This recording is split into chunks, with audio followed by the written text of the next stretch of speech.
I must find the Avatar to restore my honor.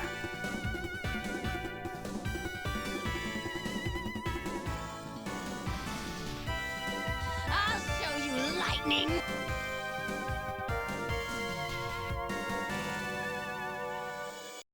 In the past couple episodes, we've talked about some great heroine waifus, but now it's time to switch things up and give the villainesses some love. Or hate, whichever you prefer.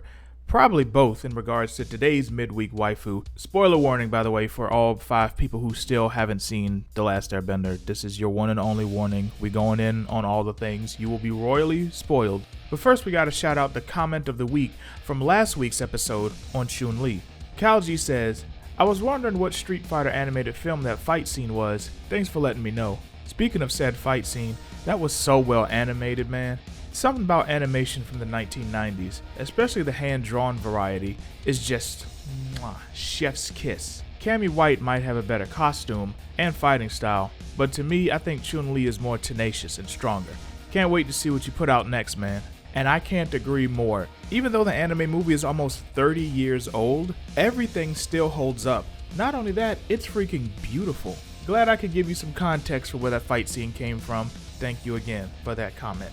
But that's enough of the preamble. Let's move on to this week's subject. Everyone's favorite tightly wound princess with deadly ambition. The unhinged boss bitch herself, Azula. Azula is the princess of the Fire Nation, daughter of Fire Lord Ozai and Ursa, and younger sister of Zuko. She's a key adversary of Team Avatar, chasing Avatar Aang and her banished brother far across the Earth Kingdom, accompanied by her 2 best friends, Mei and Ty Lee.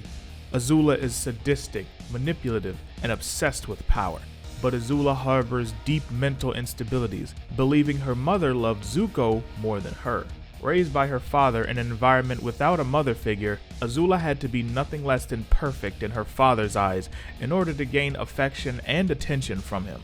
We essentially learned everything we need to know about Azula in her proper debut episode in Season 2. She's powerful, skilled, and cunning, yes, but more than that, she's a person assured of her power and status. So much so that something as simple as a threat to a subordinate can come off as both terrifying and poetic. Do the tides command this ship? I'm afraid I don't understand. You said the tides would not allow us to bring the ship in. Do the tides command this ship? No, Princess. And if I were to have you thrown overboard, would the tides think twice about smashing you against the rocky shore? No, Princess. Well then, maybe you should worry less about the tides, who've already made up their mind about killing you, and worry more about me, who's still mulling it over. I'll pull us in. Such a slow burn threat, but still very, very real. This, of course, is followed up by things like her demonstration of lightning bending when she's fighting Zuko for the first time, and Azula is the first person we see to break out such a feat in this show. And of course, in Azula fashion, she can't just take the W. While we see her practicing lightning bending beforehand, she doesn't focus on the fact that she just pulled this off. No, that's not enough for her. Her hair is out of place, but all the precision and focus needed to pull this off was nothing. Thrown away, all because of one tiny insignificant flaw. And this will become more and more apparent as the show goes on. We have the commanding presence and the depth of knowing that she's probably not all there in the head. And we have no other than her abusive father to thank for that, because that's the way he ran his household. And so of course, doing things that caught his eye reaffirmed this behavior in her. She glomps on to the super strict abusive authoritarian who's all about perfection. Meanwhile, her mother Ursa, who's very nurturing and loving, she left a different impression on her daughter. I could sit here and complain how our mom liked Zuko more than me, but I don't really care. My own mother thought I was a monster. She was right, of course, but it still hurt. What? But everything that I've spoken about so far, all the complexity, the commanding presence, the precision of her fighting style, it's what you'd expect from a central antagonist of her caliber. And make no mistake, she is definitely the main villain here. Yes, her father is the quote-unquote big bad of the whole show, but Azula is the constant threat that follows the Aang gang when they're on the run. She's the direct nemesis to Zuko, She's the one popping up over and over and over again with her crew to capture and or kill the Avatar. She's the one that we get to learn about. All of this builds a rich character that we love, or love to hate. What I love most about Azula is what's going on in that cranium of hers, her psychology. You could teach a master class on what makes Azula tick. First of all, the obvious bears repeating. She's a master at manipulation, strategy. Azula's a beast at psychological warfare. To her, opposition is just something to read and play. You read them like a book, then you play them like a sax. I can see your whole history in your eyes. You were born with nothing, so you've had to struggle and connive and claw your way to power. But true power, the divine right to rule, is something you're born with. The fact is, they don't know which one of us is going to be sitting on that throne, and which one is going to be bowing down. But I know, and you know. But when it comes to everyday conversation, social skills that most people would take for granted, even flirting, she is woefully unprepared.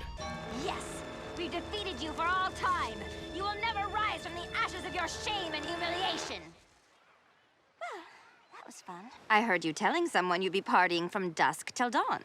It's dusk, so we're here. But that's just an expression. Those boys only like you because you make it so easy for them. You're not a challenge, you're a tease. It's not like they actually care who you are. But these are all the tools Azula has when it comes to personal relationships. Fear and manipulation, things she picked up from Big Daddy Phoenix Ozai himself. Meanwhile, her mother was the exact opposite. And we see what that does to her as the show goes on, and we see how her mind begins to unravel. Even after she seemingly gets everything she wants and is about to be crowned Fire Lord, her mind begins giving way to the pressure and the paranoia and the feelings of rejection, since she's not standing right beside her father in his moment of glory. Now the tables are turned. Now she's the one being manipulated and placated. She's, in her own words, being treated like Zuko. And nothing is worse than being treated like Zuko to Azula. And I can't really do an Azula video and not cover her relationship with her big brother. What can I say that hasn't already been said? Probably nothing. But I will highlight my two favorite moments between them in the show. One is during the show's climax, and the other is earlier in the last season, where they have a very brief but still heartwarming and tender moment. The big moment is one I'm sure you're familiar with. Everything we've talked about has come to a head as Azula prepares to be crowned Fire Lord. Did I mention that this girl is completely losing it? Something as simple as imagining her mother telling her "I love you" is enough to send her spiraling. And by the time Zuko arrives to confront her for the final time, it's apparent that Azula has definitely seen some better days mentally. In a brilliant reversal of their first fight in the series, Zuko now is the one who has mastered all the turmoil that's inside of him, and in doing so has not only found new friends with Aang and the Avatar crew, but has also risen to a new level of firebending. So when he fights Azula, he's the one in perfect control, while her attacks are wild, sloppy, and erratic. Where she was once calm and precise, now she's just a lumbering brute. And even when Zuko takes a lightning bolt for Katara, it really doesn't get Azula the win she was looking for. Katara takes over and ends the fight, leaving Azula to crumble under the weight of herself. And what does Zuko do here? He just stands there with this solemn expression. In this moment, she's just his broken little sister. This is a real moment when you're watching someone self-destruct and know that they've completely brought it on themselves, and yet still hating to see them in that state. This moment was made even more powerful when I think about the positive scene they had in the beach episode. This scene takes place in the latter half of the episode after the Fire Nation crew have caused some ruckus at this house party. Zuko goes off on his own and goes to this beach house that his family used to use when he was a kid. The place hasn't been used in years, but all the memories of his childhood are still there. Azula eventually catches up to him and convinces him to come down and join their friends on the beach, remarking about how depressing the old beach house is. The scene may look like a throwaway moment, but I think it's the exact opposite. Because in the midst of all the chaos that's been going on for this entire show, they're still siblings. And on a random night on a Fire Nation beach, Azula reaches out to him. She just empathized with him. This fleeting moment was beautiful. And, given the context of how things ended up for Azula, beautifully tragic in my opinion. Azula's story doesn't end with her defeat either. Thank God. There's a series of comic books that takes place after the end of the cartoon, and Azula's a major player here too. We learn what happened after her defeat, see more of her dynamic with Zuko, and get to see her go on a sort of journey of her own. Now, I'm not really going to go in depth on the details here. I really don't want to spoil anything, so I'll leave the majority of that for your own eyes so you can experience it for yourself. But let's just say several things finally get brought out into the light, including Azula's mommy issues. Ooh, them issues.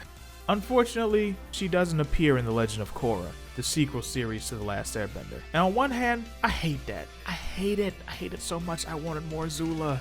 But on the other hand, leaving things more open like this leaves them for room to make more appearances for her if they do any future material with the younger years of the Aang gang. And honestly, even if the last time we see her is in those comic books, sometimes it's good to not have all the answers. So if this is all we see of her, we have so much to enjoy. And I'm only scratching the surface. Be sure to check in next week when I examine another awesome female character. And definitely let me know what you think of Azula. What's your favorite Azula moment? Like I said, there's a lot to cover with her. I have barely scratched the surface. So definitely tell me what's your favorite thing about Azula in the comments. The best comment will be pinned and read next week. But until then, I'm Animane, and I'll talk to y'all later. Deuces. You've beaten me at my own game. Don't flatter yourself. You were never even a player.